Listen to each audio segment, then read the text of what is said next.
I want to thank you, Mr. Speaker. I want to thank all the wonderful staff of the House of Commons. I want to thank all my friends and colleagues. I want to thank my right honourable friend opposite, Mr. Speaker. I want to thank everybody here, and hasta vista, baby. Thank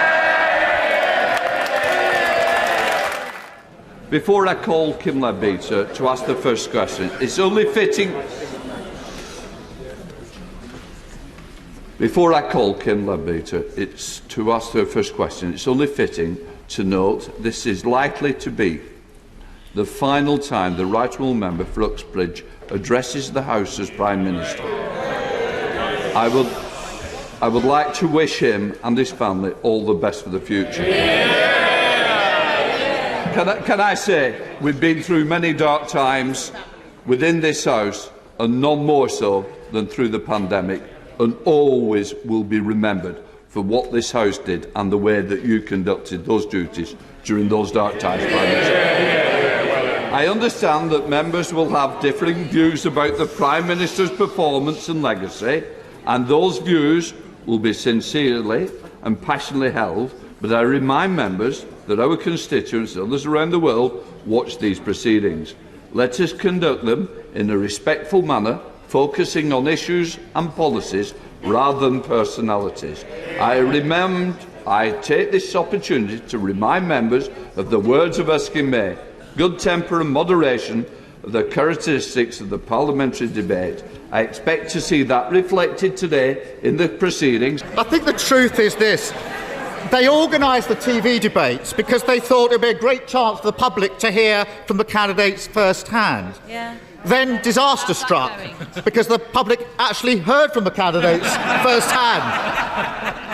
But I am interested in what he makes of the battle for his job.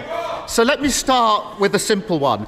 Does the Prime Minister agree with his former Chancellor that plans put forward by the other candidates are, in his words, I've got them here, nothing more than the fantasy economics of unfunded spending promises? Well, Mr. Speaker, they know all about fantasy economics because they've already committed to £94 billion of extra tax and spending, Mr. Speaker, which every household in this country would have to pay for, to the tune of about £2,100. It's thanks to the former Chancellor's management of the economy, thanks to his government's management of the economy, we had growth in May of 0.5%. We have more people in paid employment than at any time in the history of this country, Mr. Speaker. And I'm proud to be leaving office right now with unemployment at or near a 50-year low, Mr. Speaker. When they left office, it was at 8%. That's the difference between them and us. Every Labour pledge made under my leadership is fully costed. Those vying to protect him, Mr. Speaker, those vying to replace him have racked up £330 billion of unfunded spending commitments.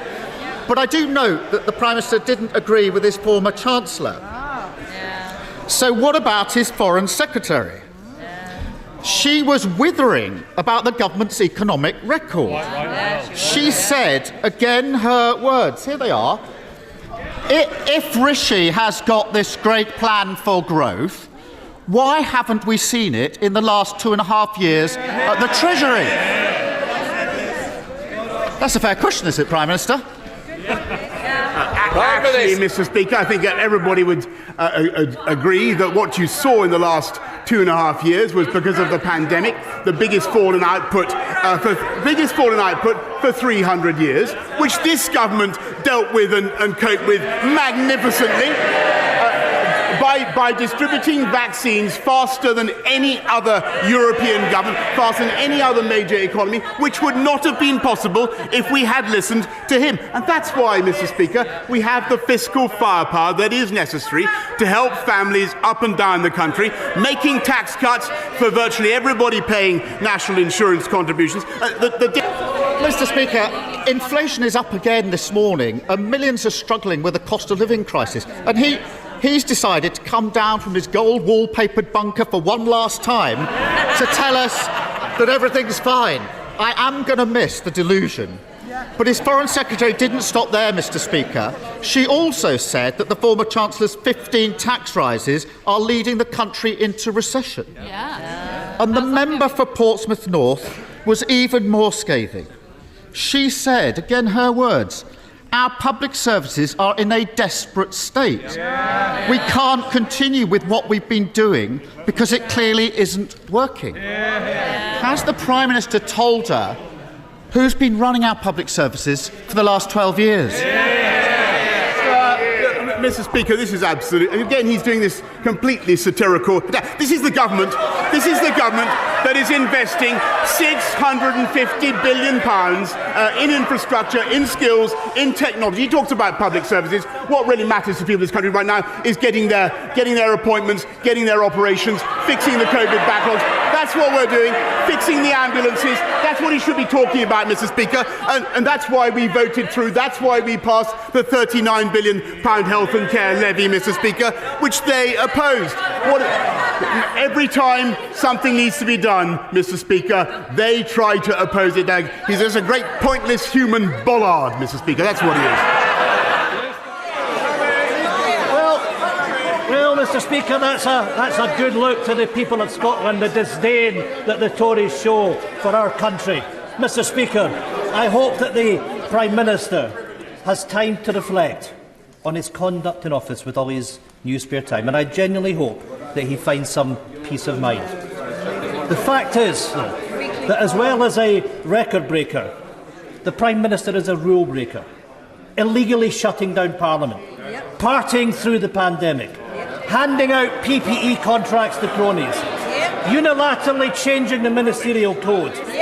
And let us not forget, Mr. Speaker, the Prime Minister is still under investigation because he can't be trusted to tell the truth. Shameful, disgraceful and a complete waste of Scotland's time. This is how the people of Scotland will remember this Prime Minister. Isn't it the case that the Prime Minister and his government should have had its last day a long time ago? Quite simply, Downing Street is no place for a lawbreaker. Well, look, Mr. Speaker, I think on the points, the personal abuse stuff, I think he's talking a load of tosh. But when he's retired to his croft, which may be all too soon, Mr. Speaker, I hope that he will reflect on his long-running campaign to break up the greatest country in the world. And I hope he will reflect on the pointlessness of what he is trying to do and think instead about the priorities of the people of Scotland, which I think are about all the issues that he thought were trivial, about their education, about crime, Mr. Speaker, and about the burden of taxation that they are unnecessarily placing on the people of Scotland. Martin Vickers. Thank you, Mr. Speaker. I know that my right honourable friend is aware of how important the seafood processing industry is to the Grimsby-Cleethorpes area. However, there is one cloud on the horizon, and that is the recently imposed 35% tariff on white fish, which is causing industry leaders considerable concern. And though they recognise that it's important to maintain sanctions against Russia, this is causing, as I say, great concern. Would my right honourable friend arrange meetings with me and my honourable friend from Grimsby with the appropriate ministers so we can discuss measures how to mitigate the impact on the industry? Minister. I'll make sure he gets a meeting as soon as possible with the relevant minister, but I think it is very important that we encourage our great fish and chips shops in Grimsby, Cleethorpes and elsewhere to make sure they're not just using Russian fish and chips.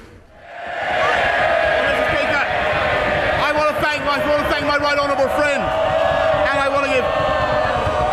want to use the last few seconds, Mr. Speaker, to give some words of advice to my successor, whoever he or she may be. Number one, stay close to the Americans, stick up for the Ukrainians, stick up for freedom and democracy everywhere. Cut taxes and deregulate wherever you can to make this the greatest place to live and invest, which it is.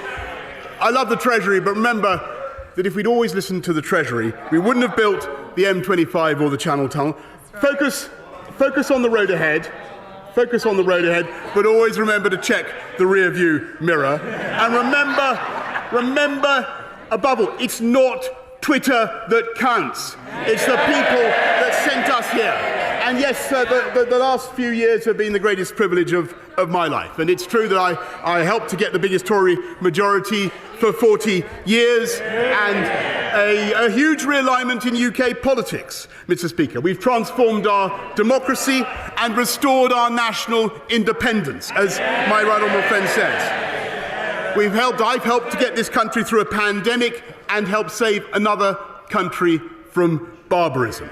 And frankly, that's enough to be going on with. Mission largely accomplished.